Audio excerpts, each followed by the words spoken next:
स्वर्ग का मार्ग आज के टाइम में स्वर्ग कई लोग मानते हैं और कई लोग नहीं मानते। हालांकि यह सच भी है या नहीं है, लेकिन आज के वैज्ञानिक भी स्वर्ग या नरक को मानने लग गए हैं।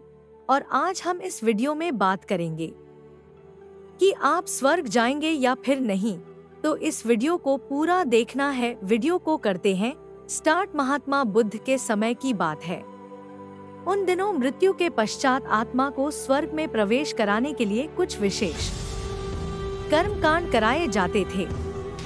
होता ये था कि एक घड़े में कुछ छोटे छोटे पत्थर डाल दिए जाते और पूजावन इत्यादि करने के बाद उस पर किसी धातु से चोट की जाती। अगर घड़ा फूट जाता और पत्थर निकल जाते तो उसे इस बात का संकेत समझा जाता कि आत्मा अपने पाप से मुक्त हो गई है और उसे स्वर्ग में स्थान मिल गया है।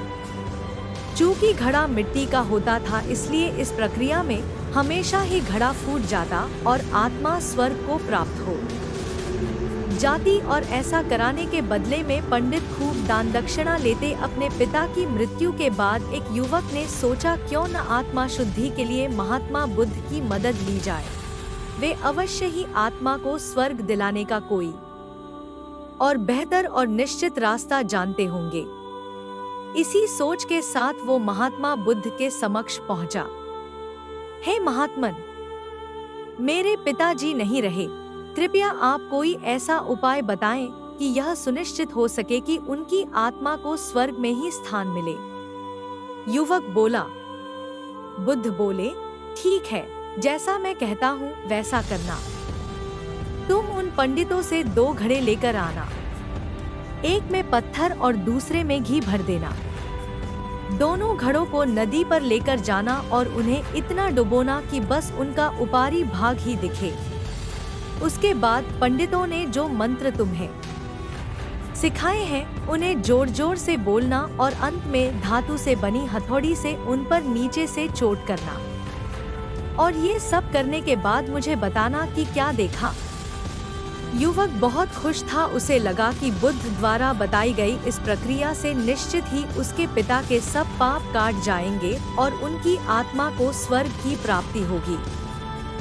अगले दिन युवक ने ठीक वैसा ही किया और सब करने के बाद वह बुद्ध के समक्ष उपस्थित हुआ।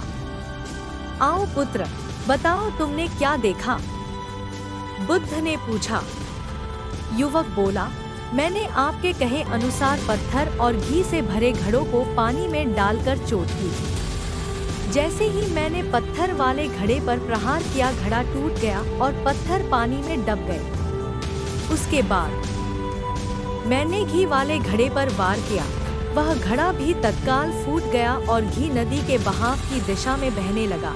बुद्ध बोले, ठीक है, अब जाओ और उन पंडितों से कहो कि कोई ऐसी पूजा, यज्ञ इत्यादि करें कि वे पत्थर पानी के ऊपर तैरने लगे और घी नदी की सतह पर जाकर बैठ जाए। युवक हैरान होते हुए बोला, आप कैसी बात सियासत करते हैं?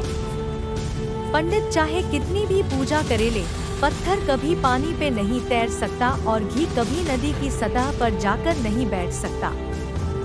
बुद्ध बोले, बिल्कुल सही, और ठीक ऐसा ही तुम्हारे पिताजी के साथ है। उन्होंने अपने जीवन में जो भी अच्छे कर्म किए हैं वो उन्हें स्वर्ग की तरफ उठाएंगे और जो भी बुरे कर्म किए हैं वे उन्हें नरक की ओर खींचेंगे।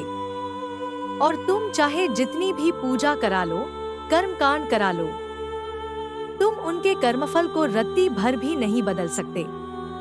युवक बुद्ध की बात समझ चुका था कि मृत्यु के पश्चात स्वर्ग जाने का सिर्फ एक ही मार्ग है और वो है जीवित रहते हुए अच्छे कर्म करना।